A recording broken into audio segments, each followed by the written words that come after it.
let's talk about when your career started. You became famous like this when you qualified as a chartered accountant.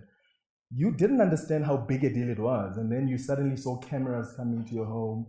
Just explain to us how you dealt with that, because you didn't know at the time you were the first Black female chartered accountant until you were told, and there was just media attention on you.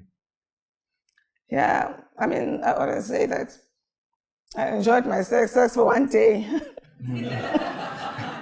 It was my success. You know, I achieved the impossible, married with 2 kids, and this difficult thing that everybody was telling me that I was going to fail. Then the following day, it turns out I'm the first. But if even that following day I'm the first, okay, I never really cared about this first thing. There were people who wanted to be the first, but I was not one of them. So still it didn't dawn on me what that means until media descended onto my small town in Mthatha. So my first reaction was like, no, guys, I did this for me. So please, guys, I'm just a shy girl from the Transkei. I did this for me. Until that journalist from the SABC, he sobered me up and said, no, this is not about you. You are now a role model for young people, for women. And he was absolutely right.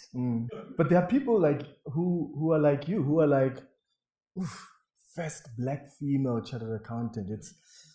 Do you feel the pressure of, because now you are a role model to so many people, and it's outside of your hands. Is that a lot of pressure for you, and did you feel it at the time? At the time, I really felt it. That sobering up by that journalist. Then I realized, okay, if then I'm a role model. You know, my mother used to say to my sister, you are the first carriage of the train. If you fall, then the whole train is going to fall. So those words came back to me, well, I'm the first carriage of the train.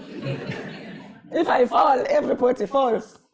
Because when you read the book, there are so many firsts. So first Black female chartered accountant, first Gobodo,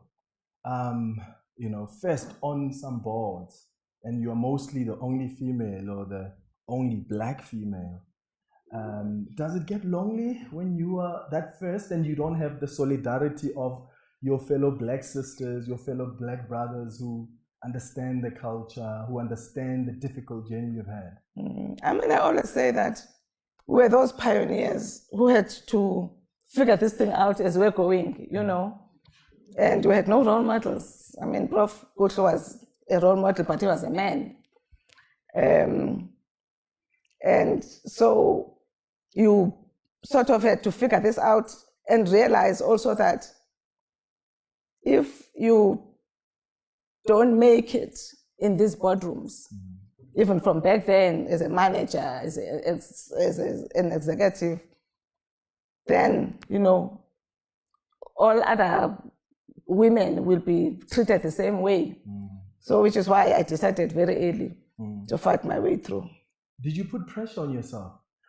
Because it's almost like you didn't leave the door open for any failure. Even when your dad was worried about you when you were waiting for your results after writing your exams, and you were like, there is no other choice. I'm passing and I'm going to be a chartered accountant, and they were worried.